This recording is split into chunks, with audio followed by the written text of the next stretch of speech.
Welcome to The Bold Book of the Day with Dr. Denise Nicholson, a show that is a central hub and safe space for authors to share their stories. The Bold Book with Dr. Denise begins now. Welcome to The Bold Book of the Day. My name is Dr. Denise Nicholson, and this podcast is for anyone looking for inspiration. Today, I am so thrilled to welcome Marilyn Horowitz, an award-winning author. She's retired New York University professor. She is TV show creator and highly sought after writing coach. Marilyn has guided countless novelists, screenwriters, and filmmakers to success. And now she's stepping into the spotlight with her own deliciously daring novel, Bad Girl Pie. Please welcome Marilyn Horowitz. Thank you so much for having me on, Denise. You're welcome. Tell us about your book. Is it a dark comedy or is it a heartbreak? Heartbreak? No, it's a book. It's about a woman who finds herself. It's quite a different book than you would normally think it would be. It's a dark comedy. I've been teaching this for many years. I write comedy, and basically the reason it's funny is because the character's point of view is very unique. And she has a very original take on the world around her, and she's also extremely resilient.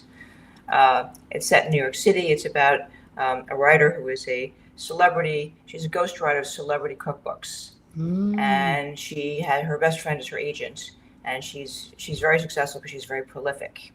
And the way she does it is she describes herself as a method writer. So before she works on someone's cookbook, which she's ghostwriting, she gets a pair of their shoes. Interesting. And that's based on an actress that I know, which is how I got her to write a book for me. Was I realized she was never going to get her voice unless we got her to have a few pairs of shoes. So she would put on the shoes. So I thought I'd put it in the book because it was a really nice detail. And so when we meet her, she's just finished a book, and then her father dies soon thereafter, and she has a dream in which the inner voice tells her that if she doesn't write her own book, she will be a ghost, not a ghostwriter. Oh, nice twist.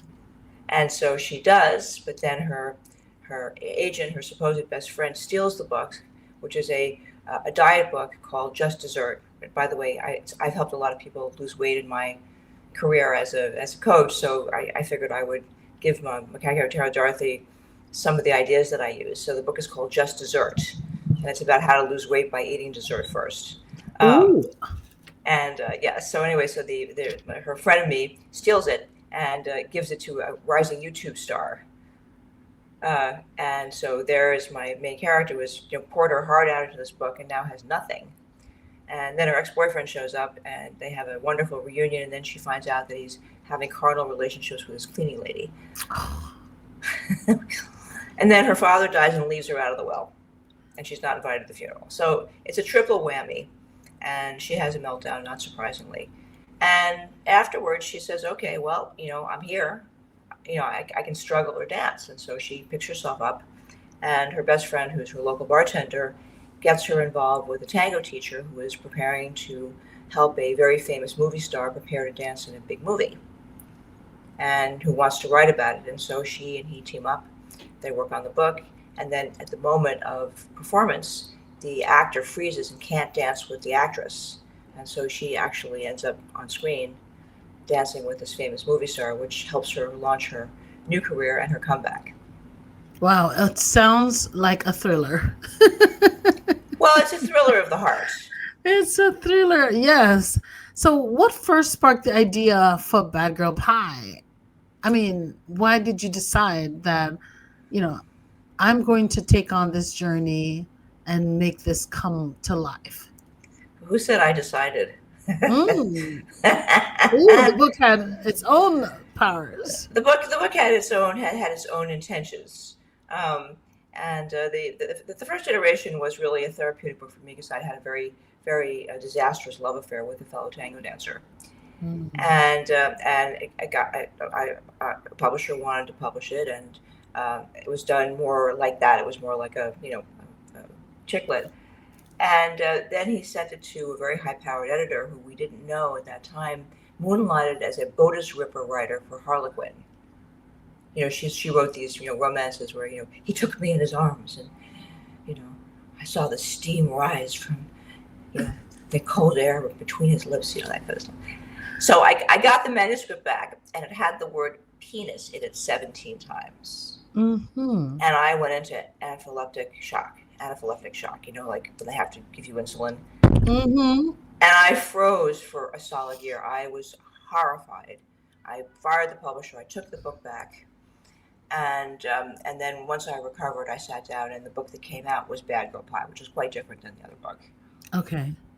So why were you so allergic to the words penis? Well, the basic idea was that what I have written, I believe, is elegant literary fiction, wrapped in a wrapper of sex, humor, tango, and pie.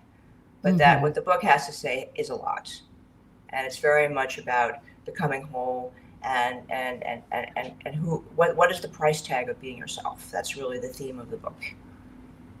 I think it's so unfair for editors to insert their perception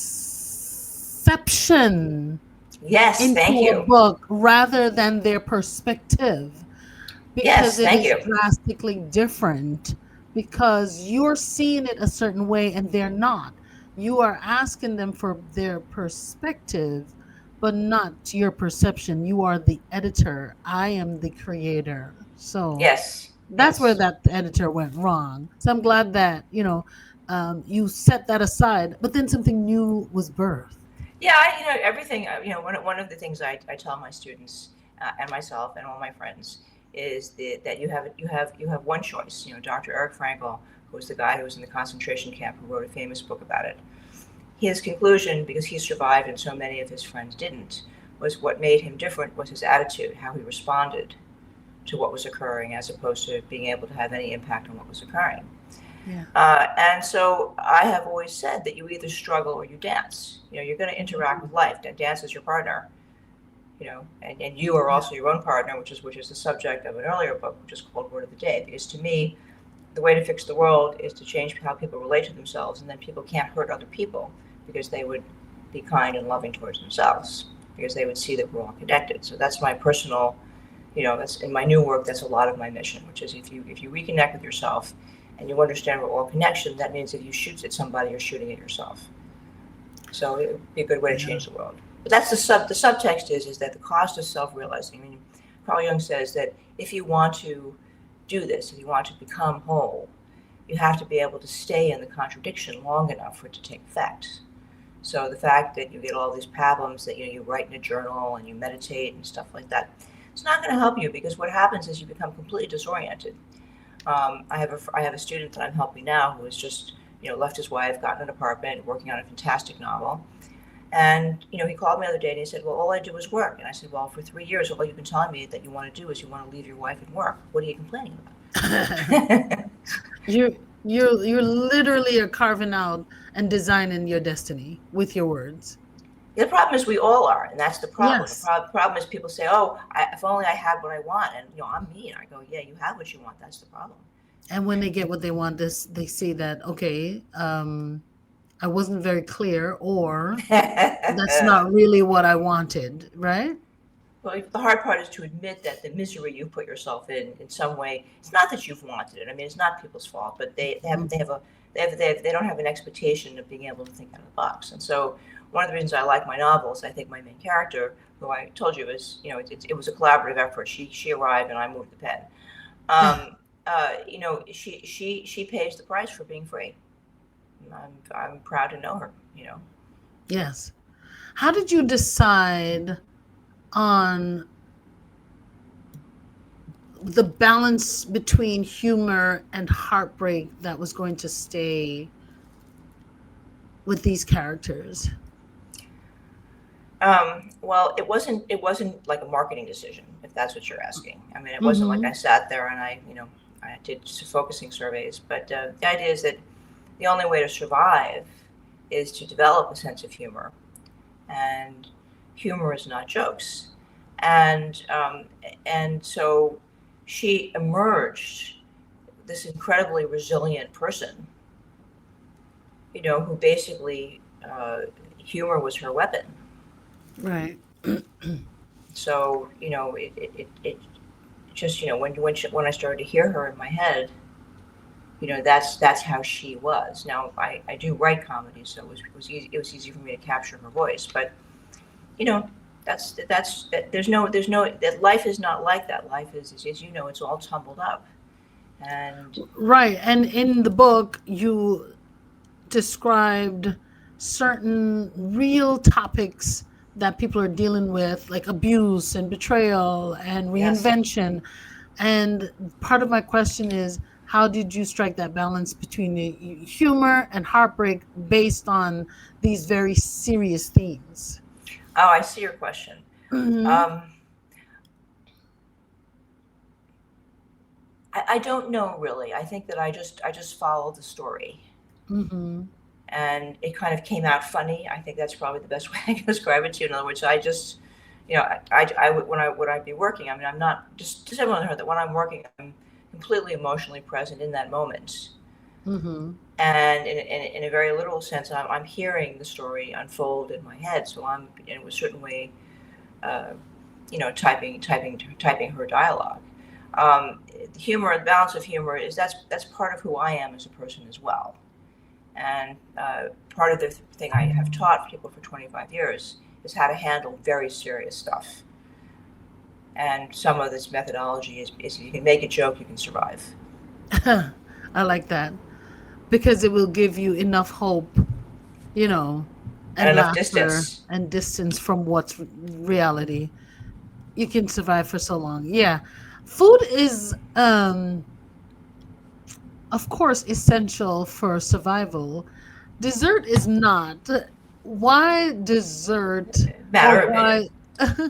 Why especially dessert? Why is it such a strong metaphor in this Bad Girl Pie? Because we're all racked with guilt. And we're all told that we're not enough and that we don't deserve our just desserts. So it's thematic, and we all suffer from this horribly. And it's sort of my personal mission to explain to people that, they did something bad, but it's not what they thought they did. Mm-hmm. We all compromise to survive. It's a survival technique, and we betray ourselves constantly. And then we pretend it's someone else's fault, and so one of the things that happens with Dorothy is that she makes her peace with it. The diet book is a perfect metaphor. Mm-hmm. And since I've written the book, I've had 5 or 6 people call me and say, I told a friend about this or whatever, and they've all lost weight. Wow. Part of my work as a coach is to get people's lives in order so they can get the writing done. Yes. That's a lot. And I've come from an entertainment business background, so it was very easy for me to straddle the creative and the practical. Now, when you say part of your work is to help them get their life together so that they can write, what practical tips can you share with a budding author that has this big idea? They have the dream of becoming a published author. There's some things that they need, they don't even know to put in place. What kind of idea, what kind of practical tips can you give that person? Excellent question. Thank you for asking. I hope it will help your writers. Okay, so the first thing you have to do, and you're not going to like me for saying this, is you have to make sure you can afford to write. Mm-hmm. So the first thing is, you need to make sure that you have a couple of years worth of either savings or income or whatever you're doing. Also, it's people do this, they quit their jobs, they go off to a room somewhere, and then they freeze up and they don't write. Mm-hmm. So what you have to understand is that this is a tip. When you make a decision to do this, you need to allow yourself a few months of kind of farting around and just doing stuff. Because suddenly, you've taken the leash off and you really don't know what to do and you don't have a structure. So the practical tip is research. In other words, okay, you're going to write this book. You figured out you have enough money. You've rented your cabin in the woods. You've gotten into a writer's program or whatever. And you're going to freeze because you've given up your structure. We don't take that into account. That what's good or bad, we're used to it, right? So what you do is you systematically say, okay, yesterday, and for the last 20 years, I would have gotten up and gone to the office, for example. But now I'm in the woods in Maine and I'm all by myself and I don't know what to do. I'm going to sit down and have coffee. Now I'm freezing. I'm going to get on YouTube. I'm going to get on Twitter, So what I say to people is, well, what's going on is two things. One, we don't appreciate how much we need structure. Yeah. We're like dogs and cats. We need to be fed at a certain time. We need to be taken out for a walk at a certain time, all that stuff. So you've got to create your own structure. And the way that you do that is you sit down and you think about, how much do I know about my book? How much do I not know? And rather than trying to suddenly match, people have this idea that imagination comes out of the air or some creative muse. All right, inspiration and imagination comes out of knowledge. It's like you get knowledge, you digest it, and what comes out in some cases is not writing, but in this case it's writing. It's almost the end product of your thinking and your experience. So the best thing I would give for a writer is, okay, you know what kind of book you want to write. It's going to be a memoir. It's going to be I listened to one of the ladies that you had on who was writing about her mom, a memoir about her mom. Fascinating, beautiful interview job, by the way. I was riveted. Again, she waited a while because she had to have a structure in place where she felt free to do it. Yes. So to me, the practicality of being able to support your writing habit for a couple of years, to understand that when you change your structure, you're going to freak out, and if you jump on your own case and you start creating the same kind of demands that other people have made on you, you're going to fail. Because every time your body believes everything you say. So every time you beat yourself up, it's like a real person. You don't get over being mad at somebody in a minute. It takes you 3 or 4 weeks to really get it out of your system. Right. So imagine that, and that's the third thing is you have to remember that now you're in this room. You're actually with yourself, the person you may least like and know least well. But that and this is what my new work. I have this book called The Word of the Day, and a new process that I teach. Called the Beyond Happiness System. And basically it's an idea of how to reacquaint you with yourself. And we can do the hug at the end if you like. And the idea is you do the hug, and then you take a breath and you mentally think of a word. I can always come back and do a demonstration stuff. It's really worthwhile. And then after you do this technique and you write a little story, you reconnect with yourself on a different level. And so your muse starts to work differently because it's always available to you 24/7. You're not a victim of it. And then you're confronted with all the things that you don't like about yourself, and that being one of them. So all of these ideas about radical self-acceptance and blah, blah, blah, they're all good, but they're missing an essential component, which is that the relationship with the self has to become first from a somatic place, and that's why we do the hug. You have to connect to yourself in a way that is physical. And the way to treat it is like you're in an arranged marriage, and they've done studies. People in arranged marriages fare much better than people who marry for love because the expectation is lower, right? You don't have the responsibility. So in the same way, I say to people, and I've been very, very effective at this, I say, look, you don't have to take responsibility for who you are. It's an arranged marriage. You were born into yourself and whatever. But as Carl Jung says, and it's one of my favorite quotes, he says you're not where you came from. You are what you want to become. I like that. I love that. There are several things you said that I wanted to review, and that was that an author or a person needs to get reacquainted to yourself. And I have never thought of that before. I've never realized that we don't really spend that much time with ourselves, and that is a necessary part. You got to know yourself enough to give it that future desire, the thing that you want to become. Because if you don't know who you are now, how are you going to go to the next level? If you're not reacquainted with who you are now, if you don't get to know this person through and through, how are you going to manage the demands of the dreams that you have? Exactly. I love that. You have to understand how you have to see and be willing to recognize, often to your horror, how badly you treat yourself. Yes, how much we tell ourselves negative things, and how you don't stand up for yourself. Ooh, it's that really, part. That's why people fail, because they can't handle it. And they don't stand up for themselves. No one showed them how. And this is another tragedy, Denise. How can we, one, get reacquainted with ourselves? And two, how can we stand up for ourselves when we don't even believe that ourselves need standing up for? Well, it's amazing that, the answer to your question is quite self-serving. This particular technique that I'm now teaching does the work. It's instant. You immediately reconnect and you start to open a portal where you have to create self-trust. And you create self-trust by connecting with your body. I'm doing it now.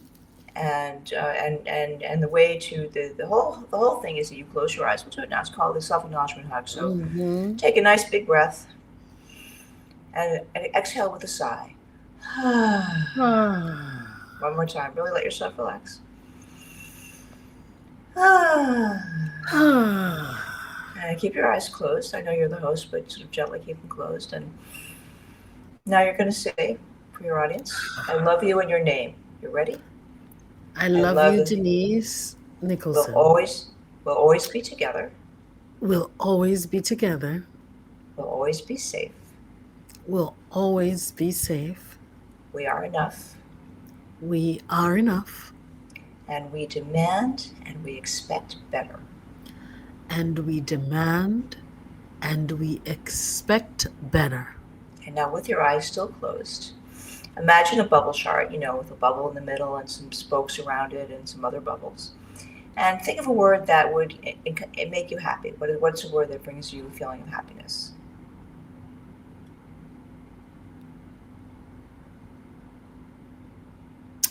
A word that makes me happy? Yeah, let it come through you as opposed to trying to make it up. In that space where your heart feels warm, it could be sunshine, it could be the name of your husband or your daughter, your dog. Or food. Oh, definitely food.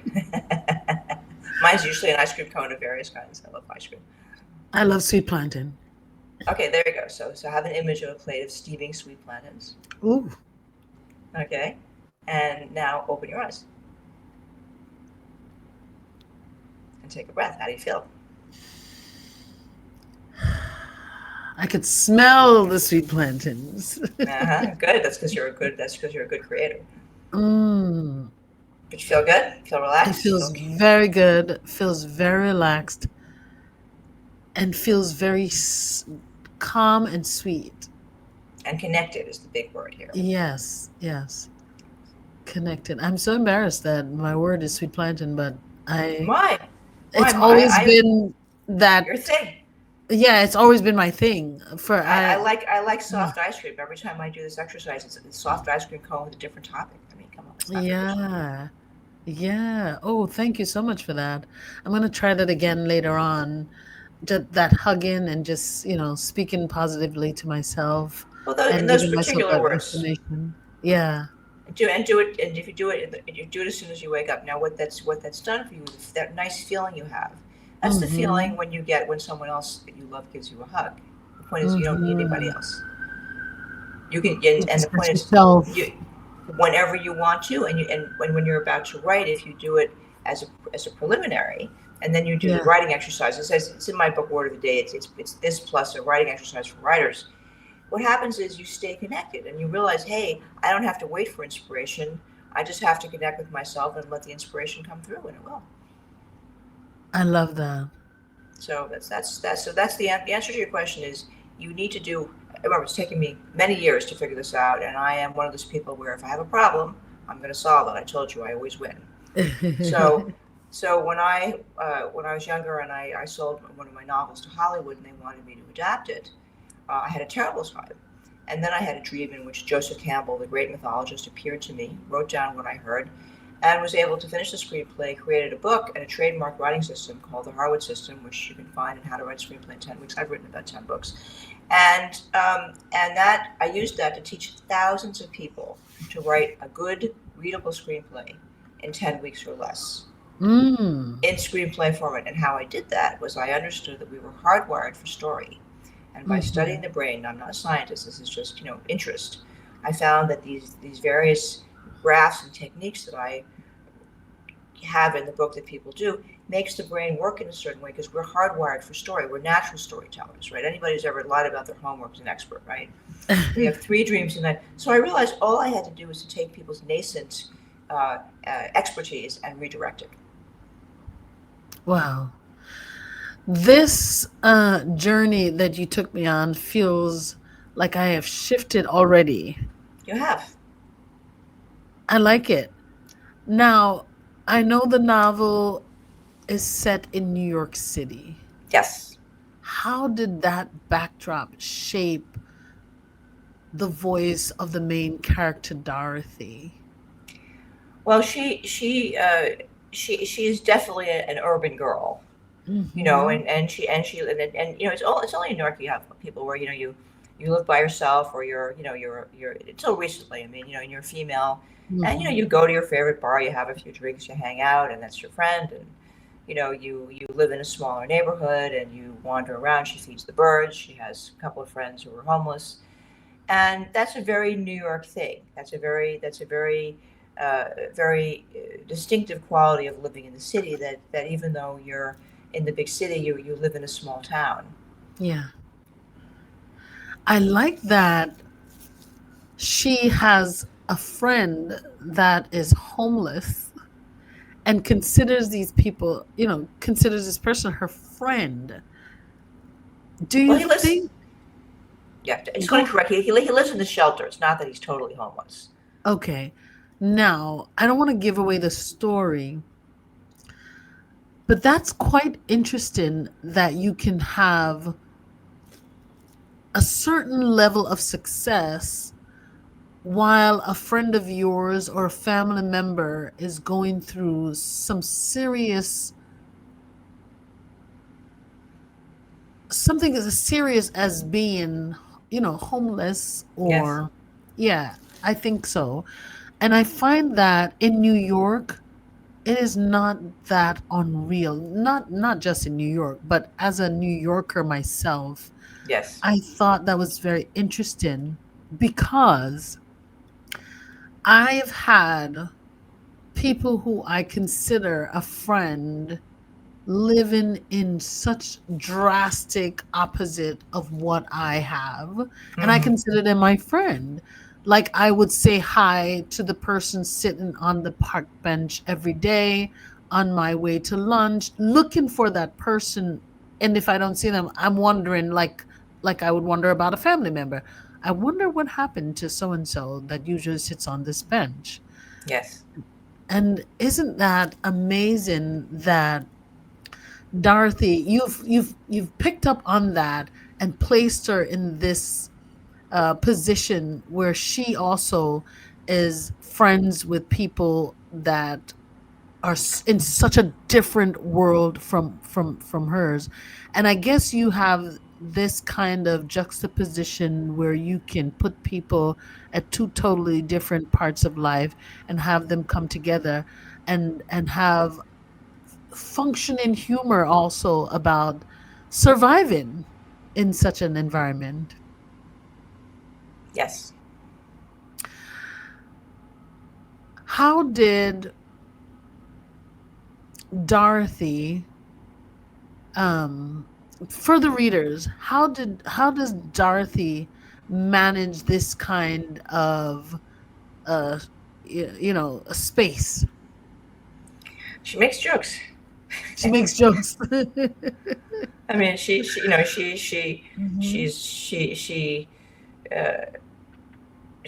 a real person. She because she's a writer, as we are. You know that you see the metaphor more easily than other people do. Do you think it makes her more resilient?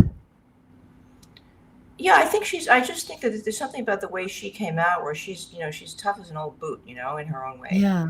And I really respect that.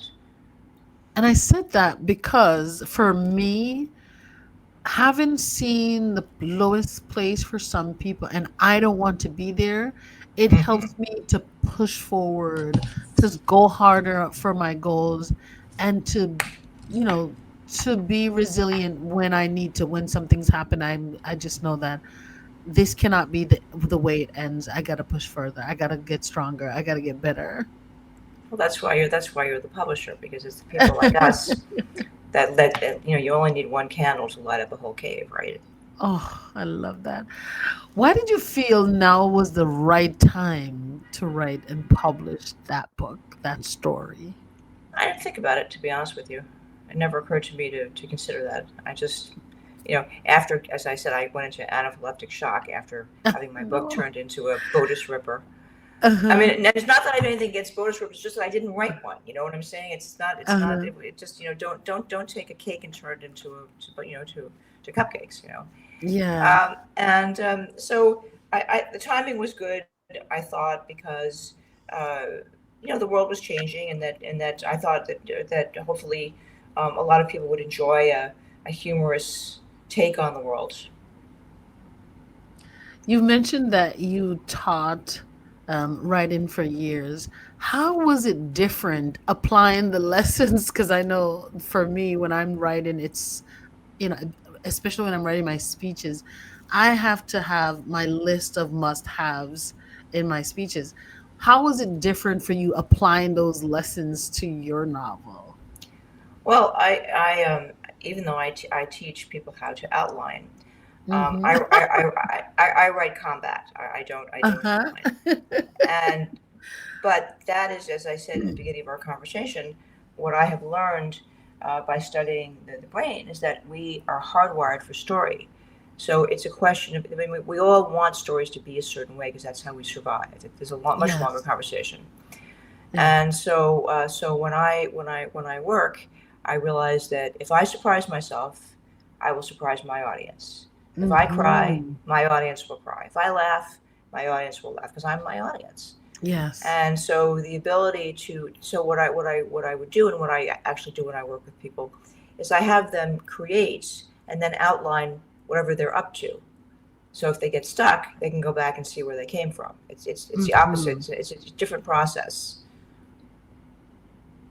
Because the writing method involves my having identified how we develop these stories, and then we develop them basically as a 4-part rhythm, which we can talk about another time, and that you can always find out where you are on that trajectory if you will outline, because then you can go back as a witness and see just the bones of what you've written without having to get involved with how you feel about the writing.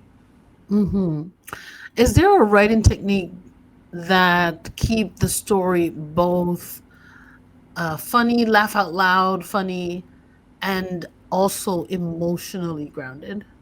Well, that's a question of talent. But my book, How to Write a Screenplay in 10 Weeks, has this methodology that allows you, because you work character first, you don't work plot first. It makes very different way of working. Because you work that way, you more of yourself can come into the story.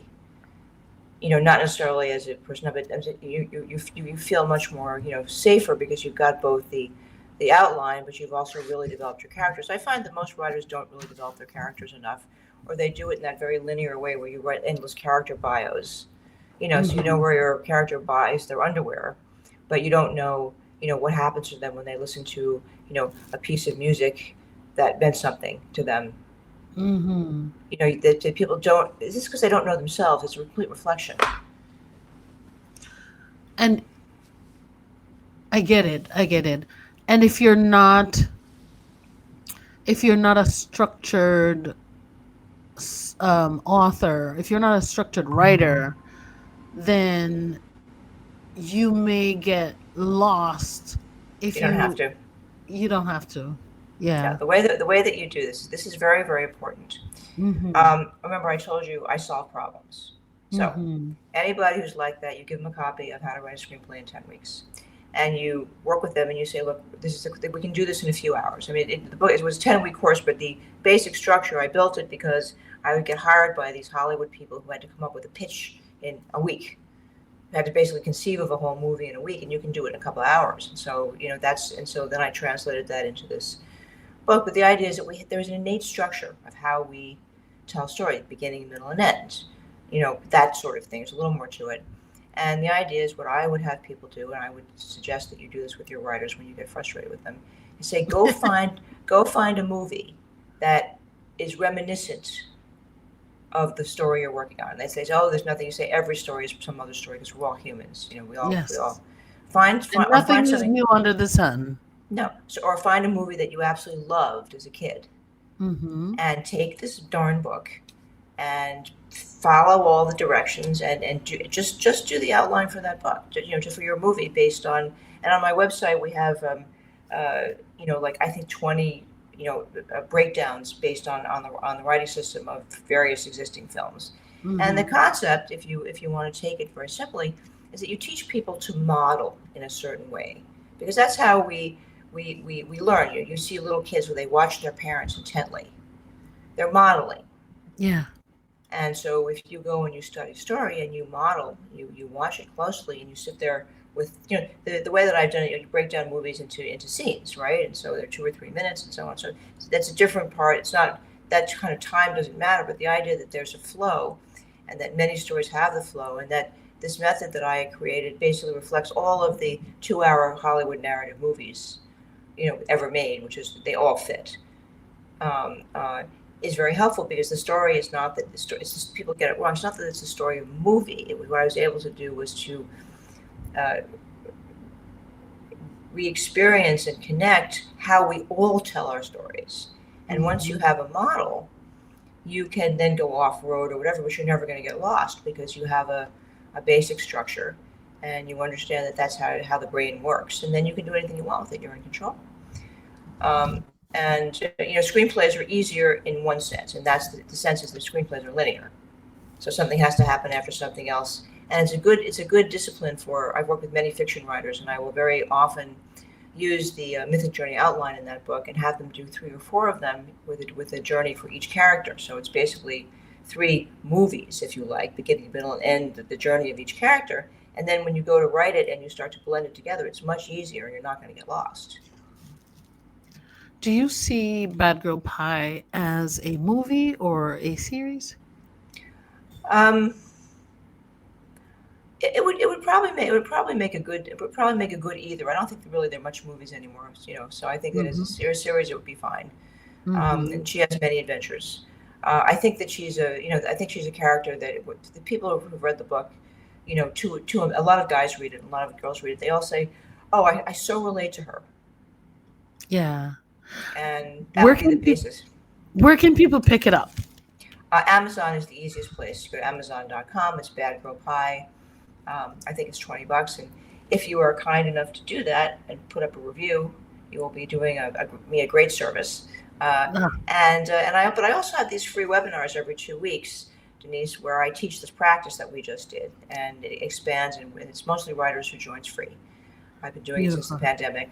Where can they join? Well, my website is my name, MarilynHorowitz.com, so it's easy to find me there. Guys, it's Marilyn Horowitz, Marilyn Horowitz, HOROWITZ.com. Very easy. Fairly easy, and she teaches these classes every 2 weeks. So if you sign on today, you'll see a registration and you'll get into one of those classes. Yeah, they're about an hour, and we have a very amazing group. And the other thing, Denise, is because I'm at a certain point in my life. If anybody wants to contact me to have a free 15-minute consultation, I'm happy to talk about their work. I'm mostly retired as a coach. I work selectively if I find a project that I really think is worthwhile, but mostly not. But I'm happy to talk to people about their work. Beautiful. You heard it here first, guys. Go out and get the book, Bad Girl Pie, and join her any 2 weeks coming up this month. Just get on the MarilynHorowitz.com and sign up so you can be a part of her tribe. And join my newsletter, which is full of tips and tricks. We have a newsletter, and we also have a Substack if people are interested. Oh, nice. I just started my Substack, and my goodness, I have to try to keep up and make it more automatic, because I've been doing all these stories myself, and I think I can make it a little bit more automatic. Okay. Everything takes work. Yeah, automated some more so that I'm not feeling like I need to do all this work. I tried doing it daily, and that was my issue. I need to just keep it to weekly. I think so. I Yeah. think you need to keep it to weekly. Yeah. And I think that that again, you can't be too hard on yourself. In other words, Yeah. Yeah. we're just asked to produce too much stuff. I don't think Yes. it's natural. Yeah, it's not natural no matter how much you love it. I love writing, I love sharing stories, but it's not natural to be on several different platforms several Yeah, times a day.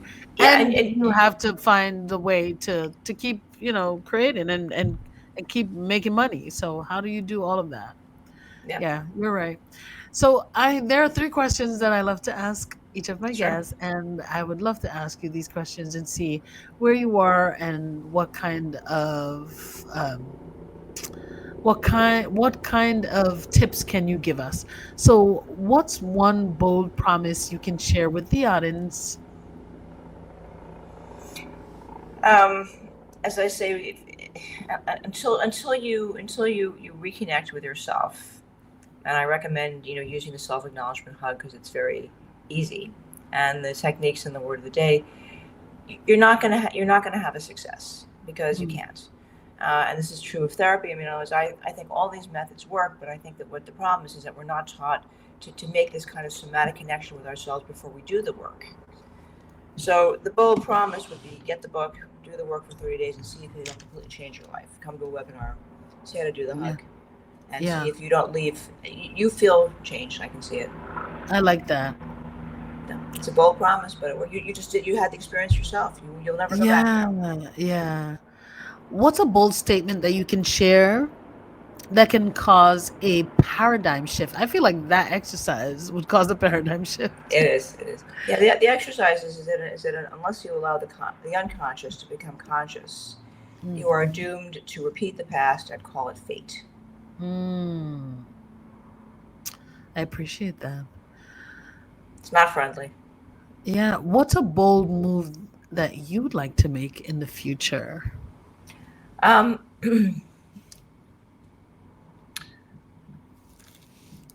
I'm going to the bold move I'm going to make is I also invest in real estate, and I'm going to do something quite ambitious in that world. Oh, And nice. and so I'm looking forward to expanding my status as a mini mogul in the real estate world. I love it. It's never too late. Okay. A mini mogul. I love it. I appreciate that too. Now, I appreciate that because I'm also into investing. My husband has been very wise and encouraged, me to look into real estate from a very early age. And You're so, lucky. yeah. We have some stuff here in America, but we have more land in Jamaica where we're both from. And boy, it makes a lot of difference because the real estate land doesn't get cheap. There's no more land. There is what there is. Yeah, it doesn't. Yeah, it doesn't go away, and the price just keeps appreciating. So that's Yes, something indeed. good to get into. What a wonderful conversation! Thank you Thank so you much so much. for it. I think it's been a transformational session. No, thank you. Thank you. That's what I hope for. Yeah, and I pray that you guys go out there and get this book and also get on her website and be a part of this tribe because it feels so good to just go through that exercise and have that beautiful feeling and memory and association that it's just calming and relaxing. So yeah, go out there and join. Get on her list and join the tribe. Now you know where to get the book and you know where to join the tribe. And if you are thinking about writing a book also, and you would like to get your ideas out of your head and onto paper, send me an email to authordnicholson@gmail.com or go to our website at boldpublishings.com.